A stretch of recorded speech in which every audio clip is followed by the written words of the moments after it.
3 minutes and counting. 3 minutes. 3 minutes and counting.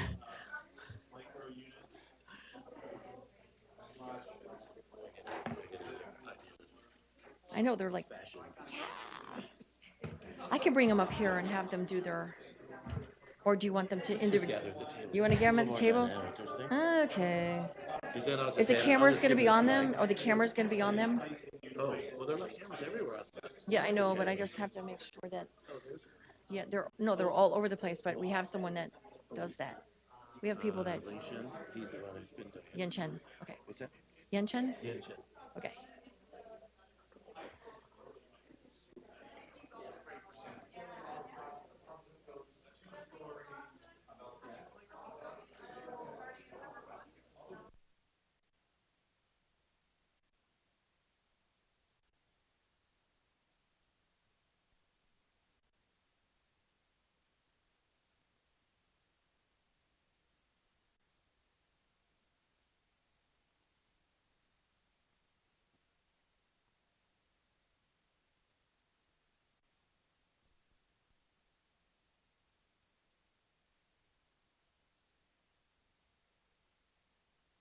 Okay, so are we ready? We're about to present. Everyone gather. Okay, pencils down. It's like a test. Pencils down, pencils down. Okay, so this part is the fun part. So each table is gonna, your visions are gonna come out. You'll have your representation. So Janet, is you starting? I guess so. Okay, you have 10 minutes. I have 10 Oh, okay. minutes. You have 10 minutes to go through your whole plan. Oh my goodness. So we need everybody back at that table Okay. so that Janet can do her presentation. And All right. notice the Get ready, camera Janet, is you're on. What's on that? stage. Oh, no camera. Okay, 10 minutes. So overall, we liked this plan, the preferred plan. We had a lot more likes than dislikes. And so I think the main things that come out, we very much like Franklin Street going all the way through. We very much like having it pedestrian, maybe barely even cars. Like maybe cars just can come into side streets and keep that pedestrian. Maybe we can be the future Silicon Valley and even have some type of a robotic kind of a trolley that looks old but is modern and Silicon Valley-ish that can take us all the way up and down. This spot is going to attract people. Not only, we want it to mainly actually kind of be a small mini college town because that's who's going to be populating it the most. So any businesses that are in here, we want them to be very affordable, and that's who we're attracting. That's why I also like the hotel, because that's a great thing for the university families when they come, and the neighborhood's going to come too. And especially if it's affordable things. But it's also going to track the big housing that's going to be developed over by Costco. We want to have maybe some type of safe bridges and things to get people from over there to walk to here, because that's actually a good walking distance. And also, we've got these, what's that? Wonderful. Good. Because I think this will attract to them here. And then we have all the development going on the El Camino. We're hoping they too also will come to here. So that's who's going to come here. And we like the idea that there's a lot of residents, the housing more in Benton, and so that maybe could be a little more quieter side, that there's housing there, but that's not necessarily where the action is. We like the action to be on Franklin Street with all of the coffee shops and restaurants and places more like Taplands, because Taplands is doing well and there needs to be more of it. So the action would be up and down Franklin Street, more residential on this side. Homestead is fine with commercial because it does have a commercial feeling to it already. If the city hall were to be moved, we thought that where the office buildings are on Lafayette and Homestead might be a good spot over on that corner. But yes, we like the hotel and the movie theater. So the movie theater, we liked having some spot. I had brought up concerns that there's a movie theater, there's a theater so close for Santa Clara University. But if there's a strong connection with Santa Clara University, that this theater is utilized by them, that'll also draw more people in the community to come see the university events if they're being done in a theater that's also close to restaurants and things, so people can go have something to eat, and then go watch the students do some type of performance or whatever performance they have on. So we really would want that to be utilized as kind of almost a university kind of a theater. And the museum, also like the idea, because you got a hotel here and you have a theater here and the museum here, that's a good spot if you go to all the restaurants. I also suggested that I'm guessing that the Triton Museum things would be moved to here, so you don't have competing museums. So this would be, we really like the idea of an artistic hub. And let's see, what else did I forget? The Main Street Library Connection, I'm not sure if I remember that part as much. Somebody else want to talk about that? You mean the one that goes down here, Yeah, the the main, library yeah, there? making it like a On Main? walkway, yeah. Yeah, Walkway, close it off and just make it a walkway all the way to the library and having more open space. to have open space, yes. And the Park Plaza, which was Yeah, and utilizing that more. Yeah, definitely utilizing the park that's over by the library. And I think we also like the fact that there's some open space. I think the open space was over by the theater, so it can be a gathering place for events. And let's see. Oh, parking. Yes. So one thing we wanted to make sure about parking, but one thing that we really would like to see is parking that is underground parking underneath the where the housing is. I know there was some suggestion of parking structures, but we actually want the parking to be invisible and under. And I was almost going to say one other thing, and I forgot. Yes, we don't want it to be higher than 3 stories. That was kind of our suggestion when that we think that would be best for the neighborhood to keep it at 3 stories. Anything Thank you. You got All 4 right, minutes good left. job. Okay, Table 2. table 2. Okay, Janet, you did that and you have 4 Yep. minutes left. Very nice. Who's presenting? You get to have a microphone, John. Great. You ready, Josh? Yeah. Okay, you're on. All right. So for our whole vision, it came down to cohesiveness and eclectic architecture and usage of the buildings and the retail. And so it all came around having a strong center with the central plaza and, tying it into the library with, the being able to walk between it as well as using the library space as well as the community space in the middle of the downtown for similar activities to kind of jump off of each other and to really grow the park and the library. The other things we talked about was drawing history all the way through and really connecting it with the university and what they're doing with their property and really bring it all the way through, but definitely create 2 distinct feelings. You have the academic park-like university, and then you have the more urban, community-driven downtown. But there's a cohesive history that connects the 2 and that draws the community together. We also kind of talked about taking the parking underground as much as possible.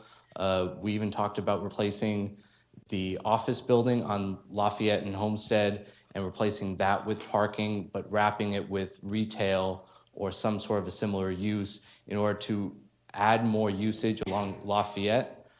We heard that the university is looking into activating Lafayette a lot more, and so try to create a strong draw on the opposite side of the street to kind of help bolster that.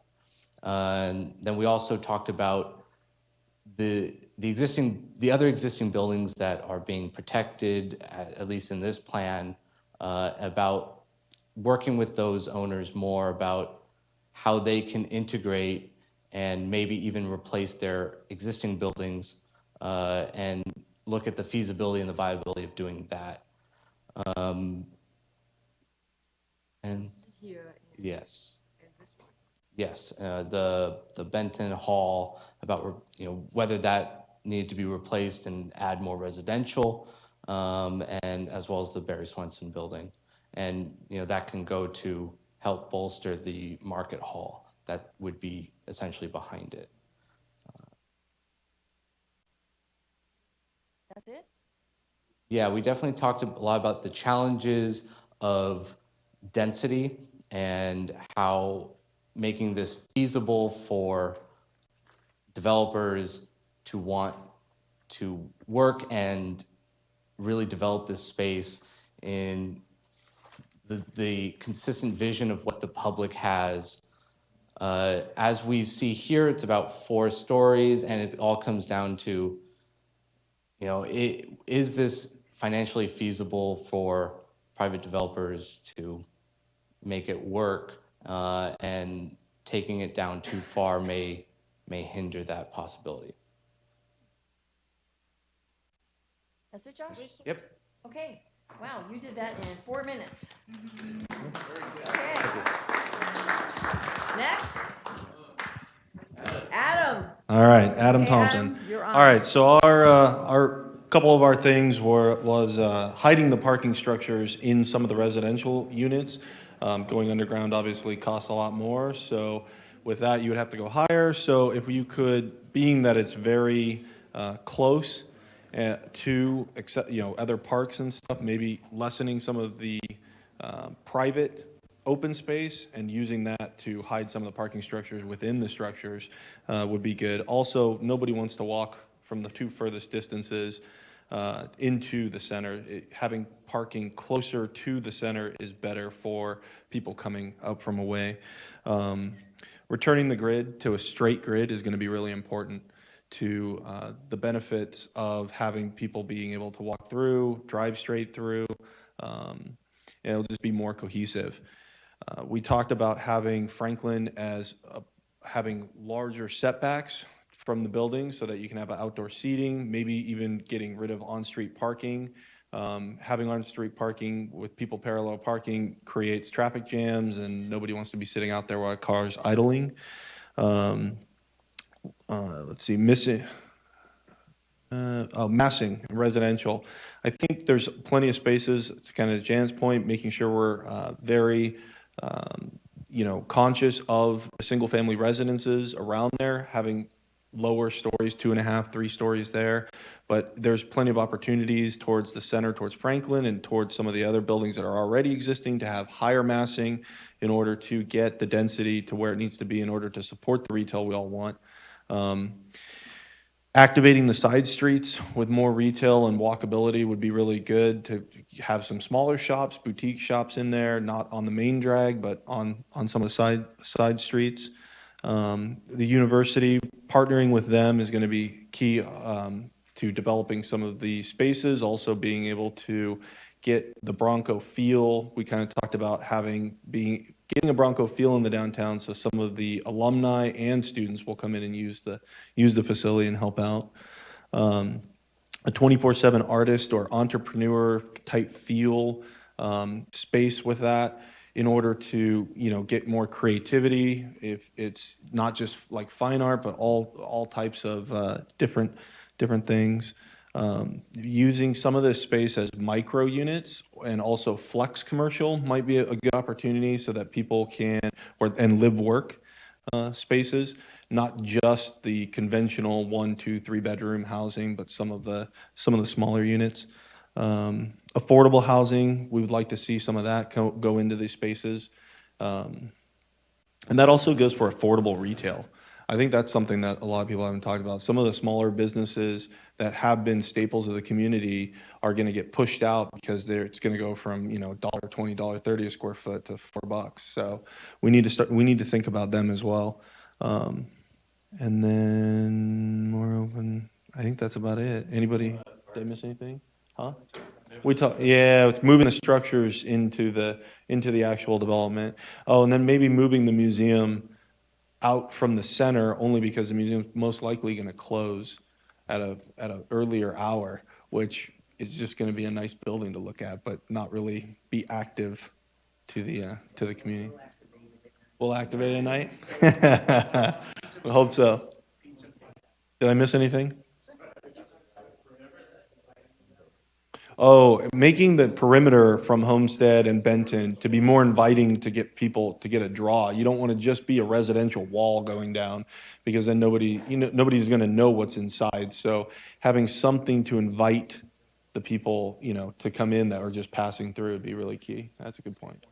Yeah, corner retailer. So. That's it?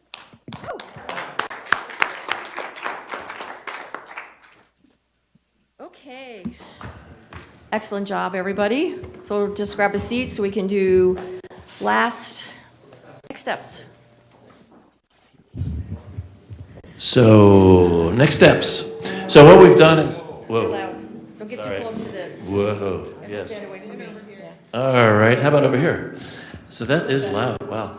Anyhow, you can read up here, maybe I don't even need to use this thing. Next steps, how about, what we want to make sure is these comments we get recorded, and then any other comments that you want to have, and I notice there is a stack of this, or I'm still on the table over there, table one, that some people have been using to take notes. Please feel free to fill them out and send them in later if you'd like. Next thing is, we're going to figure out, sort of, together with Councilperson Davis and the council and the staff, what is the best next steps for how this committee keeps going? Should there be another meeting? Should there not? So that's one of the questions that will come up. Next thing is to think about, and maybe some of you had a chance to talk about it in the small groups, is we're broadcasting. Sorry. We're broadcasting, so I have to use this. So, action plan, and just figure out what are some of the near-term actions that can be taken that don't require a huge amount of capital, money, or time. It might be a pilot striping on a street. It might be trying to have parking used for something else. It might be something very simple. But that's the kind of thing, the near-term actions, and then an action plan from this, which we're trying to sort of get the first steps about in looking at what phasing might be. When we looked at phasing, we're just saying, here's one possible scenario. There are many. It'll change considerably over time. One thing we've all been working on is the rebuilding of downtown Anaheim, which was destroyed in the 70s. It's been going on now for years and years, piece by piece, and the strategy plan you have in the beginning is not the strategy plan you have in the end. But it's good to have one. So that's what that action plan is about, near, mid, and long-term ideas. And then let's look for those opportunities, remain engaged, and I know everyone here has been doing that.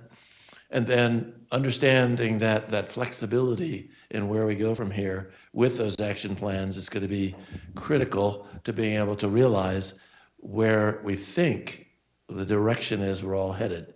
Now, from what I heard, and maybe we ought to go just around the room to see if anyone has a comment about that, is I sense that where we said that this is a preferred plan, not the preferred plan, but there are a lot of directions that seem to be in commonality here.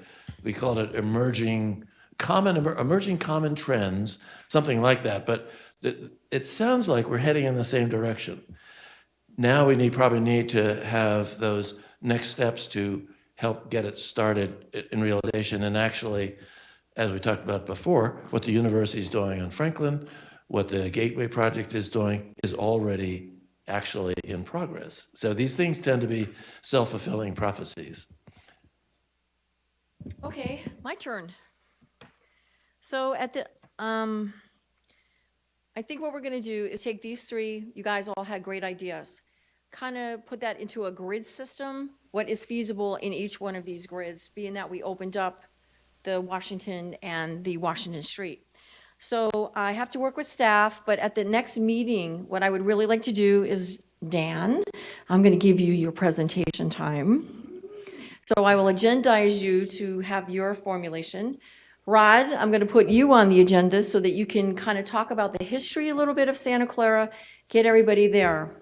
Adam, putting you on the spot too, babe. I know there's a lot of people not here from the old quad, but I think at the next meeting that, we get everybody together as much as we can, and then I will give you your 10. So it's basically going to be like 10 minutes, 10 minutes, 10 minutes, so that you can talk about what's going on and how this was. I want you definitely, years gone by, you definitely, because it's your neighborhood. And, he'll talk about, what his visions and what's going on.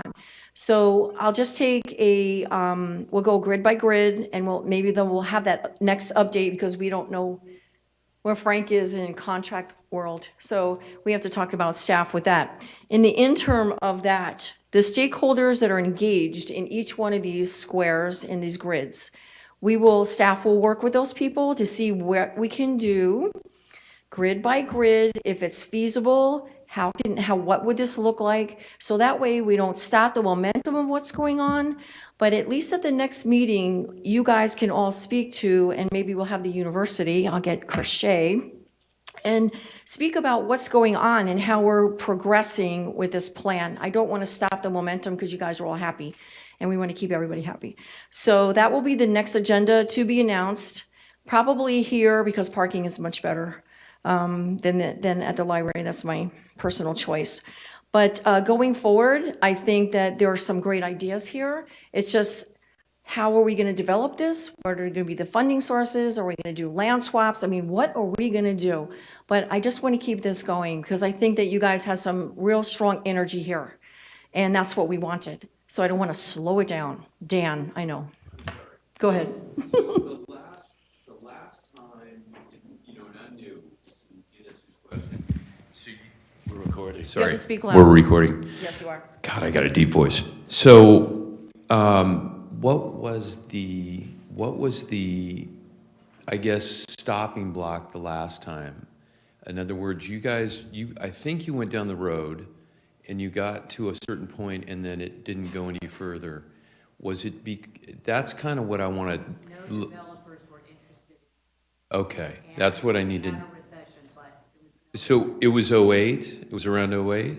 Yeah, the economy tanked. Okay, And yeah, developers, you have to make this worthwhile for a developer to come Right. in and help us do this. definitely. So, and we have certain stakeholders in each one of these quadrants. So we need to, staff, need to sit down with them individually and speak to them and see, grid this, grid this, grid this. How do you feel about this? Are you willing to do this? This is something where we're not ripping anything apart. It has to go grid by grid by grid. Because through development, they need a staging area. They need to figure out how they're going to build this or how this is going to move. So it will go in a pattern somehow. And I'm not a developer, but I can tell you, these guys need time, they need space, and we're talking a very small area here. Businesses still have to continue to run. I mean, it's just a fact of life. Absolutely. We just can't do what happened the last time. They just kind of ripped everything down. Right. People were extremely upset, and I have seen pictures. It looked like a barren wasteland. It was horrible, Right. and it was like they almost like ripped the soul out of the city of Santa Clara. And for what reason? Because they thought it was an urban renewal project. Well, I come from a world where we have downtowns, and there's a lot of downtowns around us, and that's community spirit, and that's what we're trying to get back here.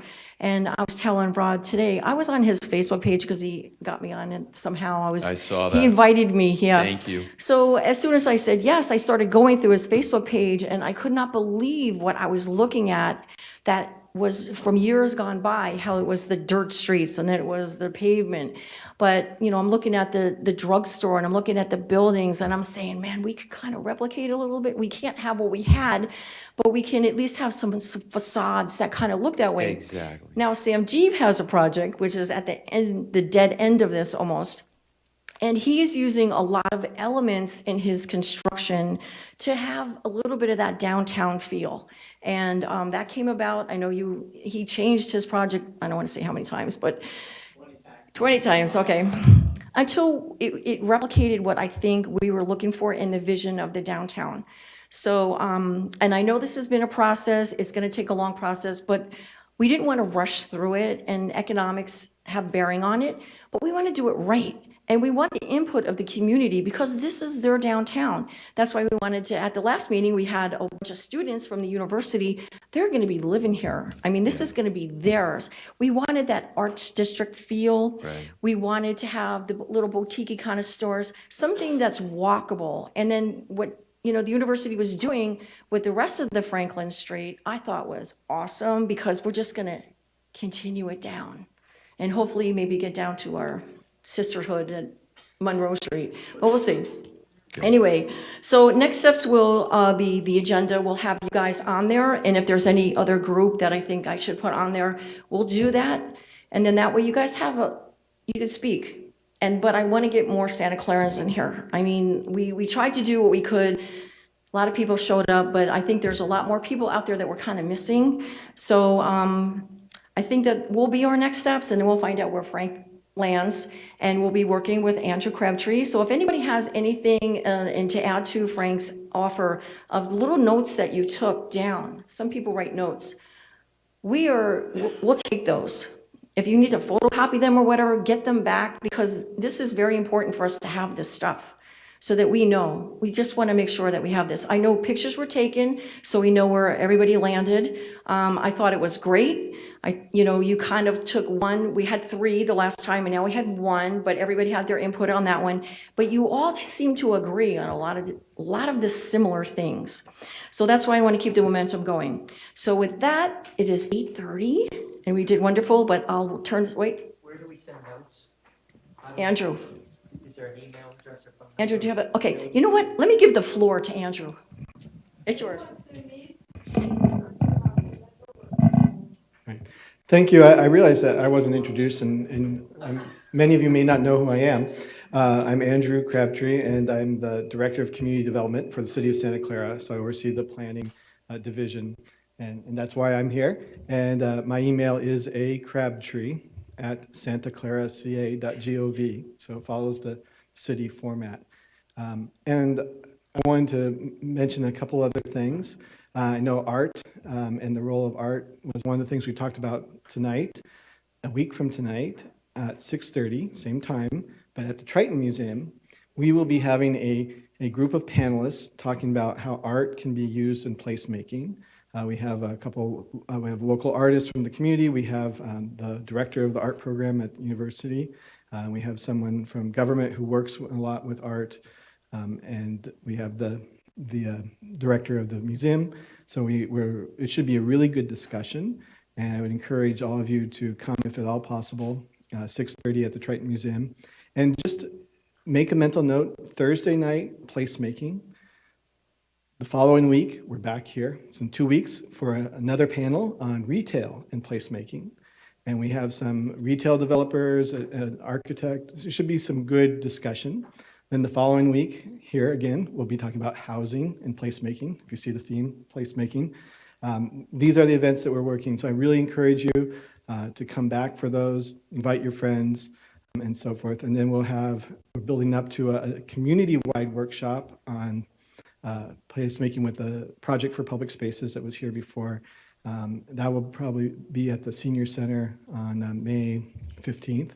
So it's a Monday night. So hoping that we get lots of turnout for that. And then we'll probably have another speaker at the university.